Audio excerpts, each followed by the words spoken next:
Bonjour Christian. Bonjour Chloé. Alors j'ai remarqué qu'il y a certains consultants RH qui réussissent mieux que d'autres. Alors réussir, il faut peut-être aussi cadrer un peu ce que c'est la réussite. Mais je voulais savoir, en fait, pourquoi, qu'est-ce qui fait que certains réussissent mieux que d'autres? Quel est votre Mhm. regard là-dessus? Alors bon, j'ai envie de dire j'ai 30 ans d'historique là-dessus. Voilà. Alors, je pense qu'il y a de multiples réponses, hein, dont la puissance commerciale, la puissance de prospection, etc. Donc ce sont des éléments qui sont importants d'un côté, mais ce que j'ai pu observer néanmoins, si vous voulez, parce que comme vous le soulignez, réussir, ça veut dire plein de choses. Moi, j'ai envie de dire, il y a deux choses. Il y a le côté matériel, déjà. Réussir sur un plan matériel est quand même quelque chose qui est prioritaire.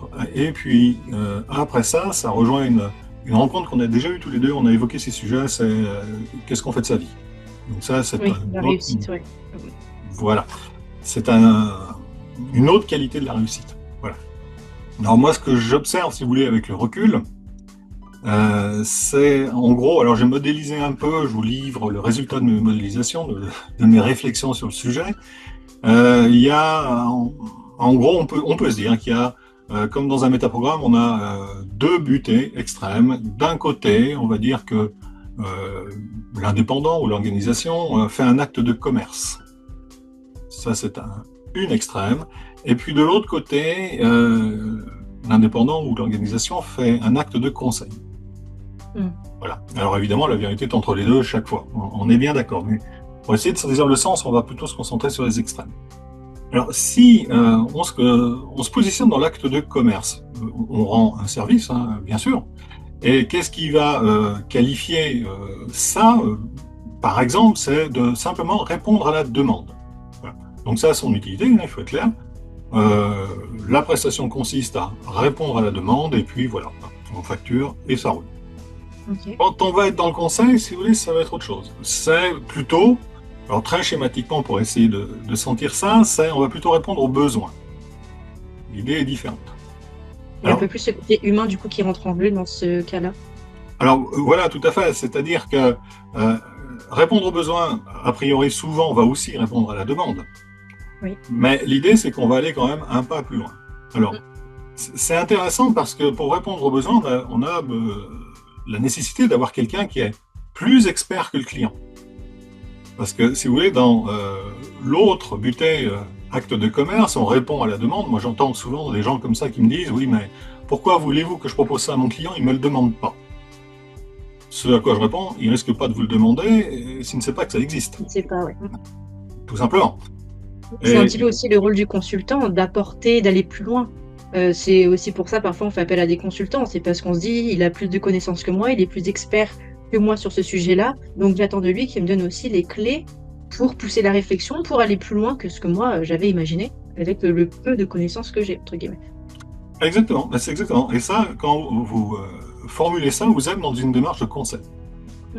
Alors, ça va sous-tendre que vous ayez une expertise, que vous ayez travaillé dessus, que vous ayez des outils, etc., etc. Mais aussi que, en tant que prestataire, vous vous appropriez le projet du client comme si c'était le vôtre. Ça va induire que vous êtes capable d'être en désaccord avec le client, mais de façon constructive. Mhm. Parce que, évidemment, le client, il raisonne avec les informations qu'il a, qui ne sont pas exhaustives, et si vous êtes expert, a priori, vous devriez avoir plus d'informations que lui. Alors, Oui. Et puis un regard aussi plus extérieur que lui qui a la tête dans le guidon dans son activité. exactement, c'est-à-dire que c'est pour ça que la vérité est entre les deux, parce qu'il y a toujours l'œil neuf, si vous voulez, qui apporte forcément quelque chose. Donc, quelque part, on est tous conseils dans le sens où on n'a pas la tête dans le guidon, et Mhm. que c'est très facile. C'est la portée du premier venu, si vous voulez, de détecter le truc qui ne va pas. Alors, ça ne suffit pas toujours pour faire la différence non plus. Alors, si on part de ces schémas-là, on comprend bien que le positionnement conseil, on va aller finalement, en termes de réponse, plus loin que la demande. Il faut que notre réponse dépasse la demande, mais très différent, si vous voulez, de la posture commerce où on répond à la demande et point, terminé. Et alors après ça, qu'est-ce que ça veut dire en termes de rôle pour nous? En termes de rôle, personnellement, j'analyse ça. Si je suis du côté commerce, finalement, je suis un sous-traitant. Et l'entreprise me sous-traite quelque chose qu'elle pourrait parfaitement intégrer. Mais pour Mhm. X bonnes raisons, hein, façon, il y a toujours des bonnes raisons. Elle décide de le sous-traiter, c'est plus facile. Vous avez une expertise, une connaissance, vous êtes introduit dans des milieux, etc., etc. Donc c'était drôle. Mais on est quand même dans un registre de sous-traitants. Et la spécificité de ce positionnement sous-traitant, si vous voulez, c'est que ça appelle la concurrence. Automatiquement, on est très facilement comparé à d'autres. Donc ça, on connaît la démarche derrière, hein, c'est que les prix vont être tirés vers le bas, les exigences vont être tirées vers le haut. Et finalement, quand j'observe ces, entre guillemets, commerçants, parce qu'encore une fois, ils apportent un service, hein, très clairement. De quoi ils me parlent? Ils vont me parler de leur week-end, de leurs vacances et de leur retraite. En gros, c'est ça. Voilà. Du côté conseil, là, c'est différent. On n'est pas un sous-traitant, on est un partenaire. Oui, c'est ce que j'allais dire, qu'on a plus ce rôle de partenaire. Ouais. Voilà. C'est-à-dire qu'on s'approprie vraiment le projet du client, on va plus loin, on va le conseiller, c'est toujours lui qui décide, enfin, a priori, ça va dépendre des prestataires, mais a priori, c'est quand même lui qui a la décision. Mais on l'a éclairé dans sa décision, on lui a fait peser les pour, les contre, etc. On lui a permis d'anticiper des risques. Et c'est en ce sens-là qu'on devient partenaire. Et là, le tarif est quelque chose d'assez secondaire finalement, mais j'observe quand même des taux de section qui sont beaucoup plus élevés. On gagne beaucoup mieux sa vie. Et surtout, on a une fidélité du client qui n'a rien à voir avec le côté commerce. Parce qu'on est partenaire, il y a une relation humaine qui s'installe, vraiment profonde. On va aider l'entreprise à réussir. Alors, ces gens-là, de quoi ils me parlent? Ils me parlent de leur projet, hein, ils me parlent des belles choses qu'ils ont faites, ils me parlent de comment on peut solutionner tel problème, on va toujours de l'avant, toujours une opportunité de grandir, si vous voulez. Et finalement, quand ils partent à la retraite, alors moi j'ai une statistique, puisque ça fait 30 ans que je suis là-dedans, comme je vous l'ai dit, sur tous mes clients depuis 30 ans, vous vous doutez bien qu'il y en a quand même quelques-uns qui sont partis à la retraite, eh bien j'ai une exception qui, elle, a décidé de ne pas continuer à travailler. Tous les autres veulent continuer à faire. Alors de l'intellicette, c'est plus particulier parce que c'est une chose extrêmement spéciale, j'ai envie de dire.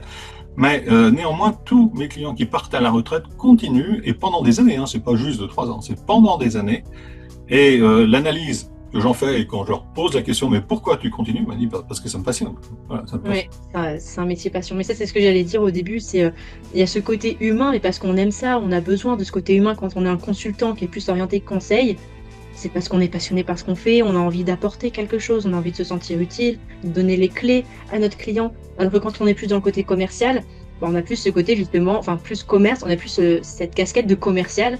Tu me donnes une tâche, je la réalise, merci, au revoir, entre guillemets. Et derrière, il y a moins cette relation humaine qui s'installe. Exactement, exactement. Et en termes, donc au final, pour justement regarder en termes de résultats pour nous, consultants, d'une manière générale, d'un côté ou de l'autre, eh bien, vraiment, au bout d'une vie, j'ai envie de dire, l'épanouissement personnel dans l'activité, parce qu'on travaille quand même pas mal, hein, dans notre vie, ça fait une grosse proportion temporelle. Hein.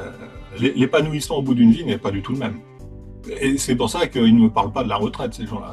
Bon, ils arrivent à la retraite, bon, le vieillissement, etc., on connaît tout ça par cœur, donc forcément, on y arrive, mais non, on continue, parce que tellement ça fait du bien, quoi. Voilà, tellement ça fait du bien. Donc, j'observe ça, si vous voulez, par rapport à cette réussite, qui est quand même un mot multi-ordinal, hein, si on prend Alfred Korzybski à Sémantique Générale. La réussite, c'est un truc qu'on peut analyser suivant diverses facettes, mais quand même, globalement, je trouve qu'il y a une bien meilleure réussite, et ce que j'entends aussi, il y a une bien meilleure réussite quand on est côté conseil, c'est-à-dire que, alors oui, d'accord, on va sortir de nos zones de confort, mais on n'est pas obligé de sortir n'importe comment de notre zone de confort. Oui, il y a des exigences, il faut qu'on soit plus expert que notre client, bien sûr, mais c'est d'un tel enrichissement, on apprend tellement de choses, dont tellement de choses sur nous, si vous voulez, que moi je ne saurais recommander que trop, si vous voulez, d'être dans cette voie-là. Enfin, dans Intellicet, on n'a que du conseil, hein, quasiment beaucoup de haut potentiel, et c'est vraiment une autre façon d'aborder les choses. Donc je pense que ça, c'est un élément, enfin factuellement, si vous voulez, en termes de résultats, ne serait-ce que matériel. Il est clair que l'acte de commerce, généralement, ne dure pas toute une vie. On a des gens qui changent de métier durant leur carrière. Et du côté conseil, on a une grosse continuité, on a un approfondissement, une forme de sérénité aussi, hein, parce que les gens sont quand même bien alignés. Donc je trouve que c'est plutôt intéressant d'aller dans cette branche-là. Mais c'est un aspect, si vous voulez, de la réussite. Voilà. En tout cas, je pense que c'était clair. Oui, je suis tout à fait d'accord avec tout ça. Parfait, Donc merci voilà, beaucoup Claire. Christian. Merci beaucoup. Avec plaisir. À bientôt, À Claire. bientôt.